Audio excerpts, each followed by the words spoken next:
Traditional assessments do not always tell us what a learner can actually do. Memorizing facts for a test is one thing, but in TVET, whether someone can apply their skills in the real world is what matters. That's why we need to rethink how we assess our students. Are our methods preparing them for the workplace, or are they just ticking boxes? Too often, assessments feel outdated, rigid, and disconnected from the hands-on, practical nature of vocational education. But it doesn't have to be this way. This session will explore making assessments more relevant, engaging, and meaningful to ensure our students are ready to enter the workforce. But before we get started, if you're new here, welcome. And if you've been with us for a while, it's great to have you back. Don't forget to subscribe and hit the like button. It really helps grow the channel and reach more TVET educators like you. Assessment isn't just about giving grades. It's about understanding where learners are, where they need to go, and how we can help them get there. In vocational education, using the right type of assessment at the right time is crucial to developing real-world skills. Let's break it down into 3 key types: formative, summative, and diagnostic assessments, what they are, when to use them, and how they apply in vocational education. 1. Diagnostic assessment, setting the baseline.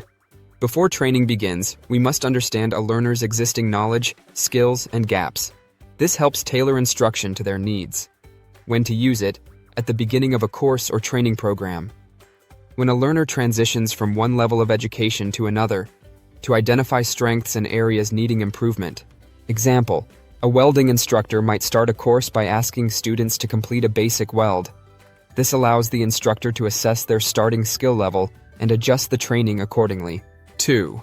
Formative assessment, learning in progress. This happens during learning. They are low stakes, informal, and designed to provide feedback rather than a final grade. The goal is to guide improvement and help learners and teachers adjust real-time strategies. When to use it. Throughout the learning process, monitor progress, to provide ongoing feedback, to encourage learners to reflect on their skills. Example, a carpentry instructor might ask students to construct a small wooden frame mid-course. Instead of grading them, the instructor provides hands-on feedback on measurements, joint quality, and tool handling, helping them refine their skills before the final assessment. 3. Summative assessment, measuring achievement. This takes place at the end of a learning process to measure overall achievement. Summative assessments are often formal assessments that determine whether a learner meets industry or certification standards. When to use it.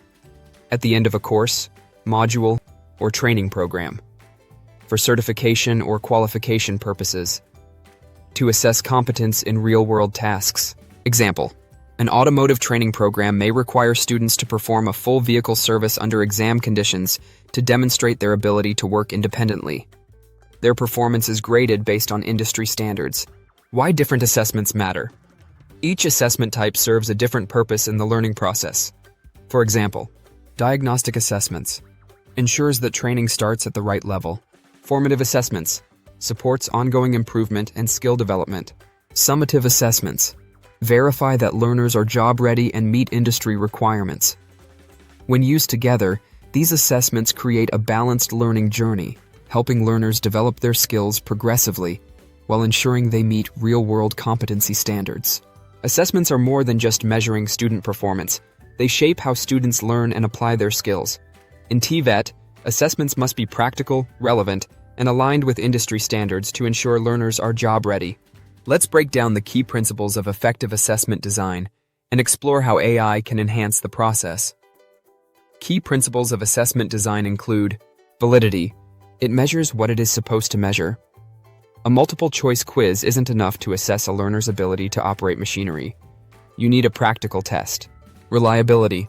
It produces consistent results. If 2 assessors grade the same performance, they should come to a similar conclusion. Fair and inclusive. It accommodates different learning styles and does not disadvantage any learners. Practicality. It should be manageable within time and resource constraints. Transparency. Learners should know what is expected of them and how they will be assessed. Aligning assessments with curriculum goals and learning outcomes. An effective assessment starts with clear learning outcomes. Every assessment should answer these questions. What skills or knowledge should the learner demonstrate? How will they apply these skills in a real-world setting? What level of competency is required for success? Example, If a course outcome states that learners should demonstrate safe handling of electrical equipment, the assessment should require them to perform a safety check, not just answer questions about it. Creating valid and reliable assessment tools. To ensure validity and reliability, consider the following. Standardized assessment formats. Use clear guidelines and structured marking criteria. Trial assessments. Test the assessment with a small group before full implementation. Multiple assessment methods. Combine practical tests, written components, and observations for a holistic view of competency. Example. In a plumbing course, an assessment could include a practical task, installing a pipe system, a written task, explaining pressure calculations, a verbal assessment, describing troubleshooting techniques, incorporating various question types and formats. Different assessment formats serve different purposes. For example, multiple choice questions, good for knowledge recall but limited for skill demonstration. Practical demonstrations, essential for hands-on skills assessment in TVET. Essays or written reflections, useful for critical thinking and explaining problem-solving steps. Simulations or role play, helps assess soft skills like communication in a workplace scenario. Portfolio assessments.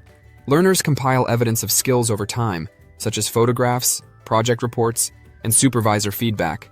A balanced assessment approach should combine multiple formats to assess knowledge and practical ability. Using AI to support assessment development.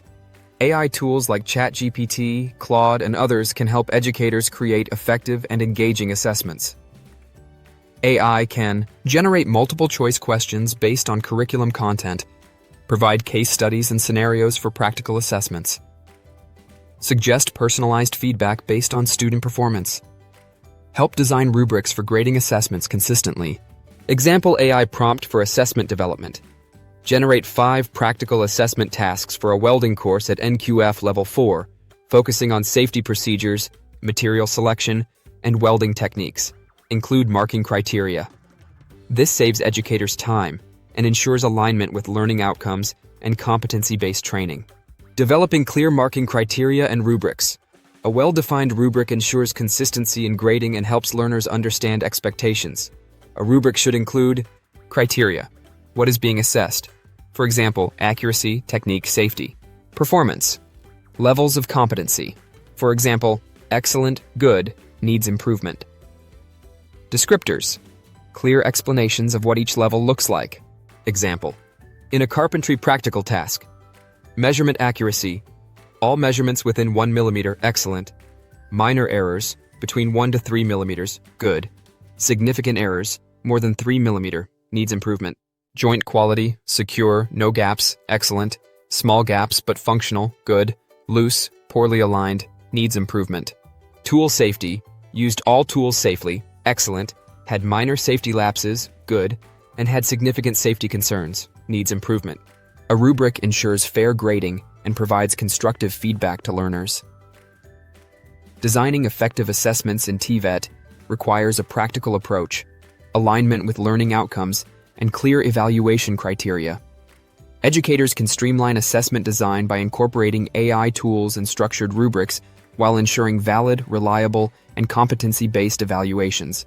We've covered a lot in this session, so let's do a quick recap. We started by understanding the different types of assessments, diagnostic, formative, and summative, and how each plays a unique role in TVET. Then, we looked at how to design effective assessments, ensuring they are valid, reliable, and aligned with real-world skills. We explored different assessment formats, from multiple choice questions to hands-on practical demonstrations. We also discussed how AI tools like ChatGPT can support assessment development, saving time and enhancing quality. Finally, we discussed developing clear marking criteria and rubrics to maintain consistency and fairness. The key takeaway? Assessment isn't just about measuring performance. It's about guiding learning and preparing students for the workplace. By continuously improving our assessment methods, we ensure that our learners gain real practical skills that make them employable and competent in their field. Now, it's your turn to think about your current assessments.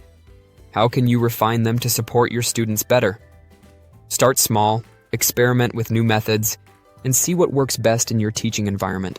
If you found this video useful, please like and subscribe. Also, check out my website for more TVET resources and insights. Let's connect on LinkedIn. You'll find the link in the description below. See you in the next session.